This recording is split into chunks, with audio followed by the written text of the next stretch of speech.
So what we have discovered in 30 years of research, there's 6 main time zones that people live in. 2 focus on the past, 2 on the present, and 2 on the future. The people who focus on the past either remember all the good old times, successes, happy birthdays, nostalgia. These are the people who keep the family record, the family books, who have the family rituals. There are other people who focus only on regret, only on failure, only on all the things that went wrong. So we call those focus past positive or past negative. There are 2 ways to be present-oriented. The most obvious is to be hedonistic, that you live for pleasure and you avoid pain. You seek novelty, you seek sensation. There are other people who are present-oriented because they say, it doesn't pay to plan. My life is fated. Fated by my religion, fated by my poverty, fated by the conditions that I'm living under. Most of us are here because we are future-oriented, that we have learned to work rather than play, to resist temptation. But there's another way to be future-oriented. Depending on your religion, life begins after the death of the mortal body. To be future-oriented, you have to trust that when you make a decision about the future, it's going to carry out. If you have great inflation, you don't put money in the bank because you can't trust the future. If there's instability in your family, adults can't keep their promises to you. The closer you are to the equator, the more present-oriented you are. The more you're in an environment where climate doesn't change, it gives you a set of imagining sameness rather than change. Protestants everywhere have higher gross national product than Catholic countries, in part because of the Protestant ethic, because of the notion that you work hard to succeed, to demonstrate that you are God's chosen people. My family comes from Sicily, and in Italy there is a political movement called La Liga to cut Italy in half, to have North Italy and South Italy, cut it just below Tuscany. The people in the North say, we do all the work. The people in the South are lazy. They're like children. They want to have babies, have 3-hour dinners, etc. People in the South say, they're not Italian, they're German and Austrian. You know. They eat yogurt instead of pasta. They take their lunch in a paper bag. And in the recent election, the Liga got 14% of the national vote. It turns out it is accurate. We've done research to say people in the North tend to be, on a scale, much more future-oriented. People in the South tend to be more past-oriented or present hedonistic. And so my family is Sicilian, and I come from Sicily. I go back every year. I started an educational foundation. We send high school kids to college and set up computer labs. And I'm talking about some of this stuff, and a man comes up and says, I'm a poet. I live with words. And it wasn't until I heard you talk that I realized there's no future tense verb in Sicilian dialect. I said, what do you mean? There was, is, there's no will be. He said, that's why nothing gets done. And I didn't realize it because we never plan. So again, here's how when you have a number of people who share a certain time perspective, then it does come to characterize a nation. In the same way, if you have a Catholic nation where people tend to be present or past-oriented, rather than a Protestant nation where in general people tend to be more future-oriented, it affects you in very profound ways. So there's a wonderful book called The Geography of Time, and it's written by a dear friend of mine, Robert Levine, who's a social psychologist, and he actually literally went around the world doing wonderful experiments. He looks at what he calls the pace of life. See, time perspective is how people divide their own experience into partitions, time zones. Another kind of time orientation is your sense of duration. How much time has expired while you're sitting in a dentist's office before they start drilling? How much time has expired when you've been waiting in line? How much time has expired when you're having fun? Or that's it. So time duration is totally a function of whether you're bored, whether you're excited or not. And what he does is he shows that in different cultures, people have a different pace of life.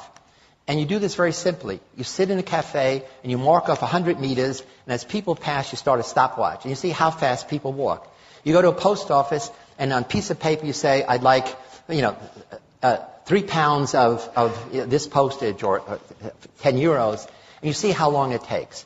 So he has a bunch of these measures, and it turns out you can identify cultures as different pace of life, and now cities. And he shows in America, you can rank 60 cities according high pace of life and low pace of life. And the ones that have the highest pace of life Men have the most coronary problems. That is, this becomes part of your whole way of life. We all begin life as present hedonists. All of us. I mean, at the breast, at the bottle, we want pleasure, we want to avoid pain. And one of the things that families do, and especially school, my sense is the purpose of schooling is to take present-oriented little beasts and make them more future-oriented. In some cultures, make them more past-oriented. In America, a child drops out of school every 9 seconds. This is worse for kids from a minority background, and it's worse for boys than girls. There's actually a disaster recipe developing among boys in America, literally dropping out of high school, college, and it's not simply poor performance.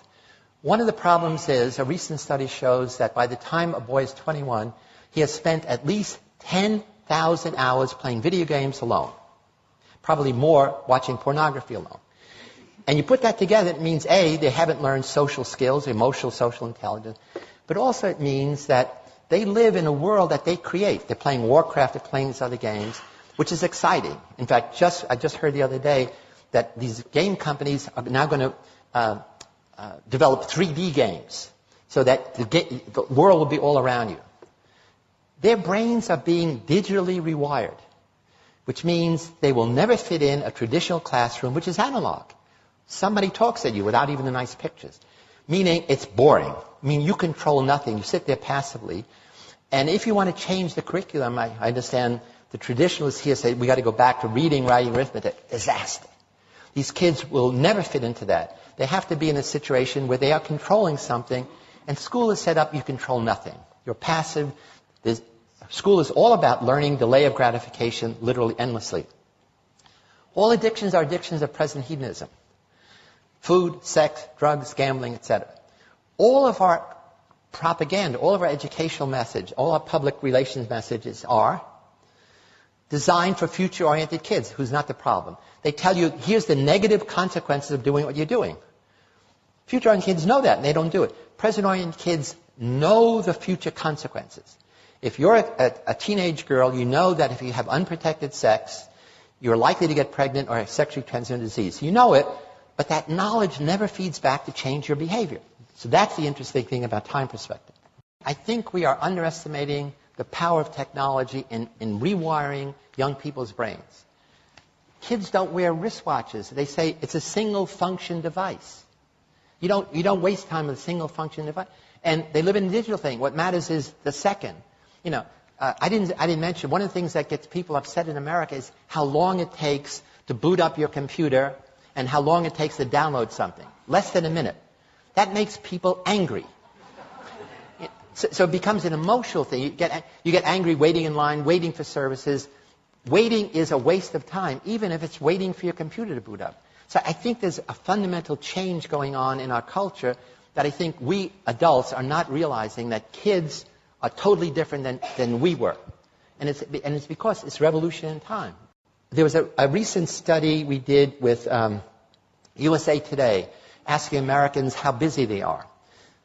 The vast majority of Americans, more than 50%, said, I'm busier now than I was last year, I'm busier last year than the previous year, and I sacrifice friends, family, and sleep for my success. This is across the board, not separating by future orientation. And then we say, suppose you had an 8-day a week, what would you do? They say, oh, that would be great. They would spend most of that time working harder, achieving more, not with friends, not with family, and not even sleeping. They did this study 20 years ago, and I was upset, again, from this Italian background. Only 60% of Americans said they have regular sit-down family dinners. When we redid the study last year, only 1 in 5 American families have sit-down dinners together. In America, we talk about family values. You can't have a family value if you never have family meals together. I think many of life's puzzles can be solved by simply understanding our own time perspective and that of others. Lots of conflict we have with people is really a conflict in different time perspectives. Once you're aware of that, you stop making negative attributions like you're dumb or you're childish or you're pig-headed or you're authoritarian. It's really the most simple idea in the world.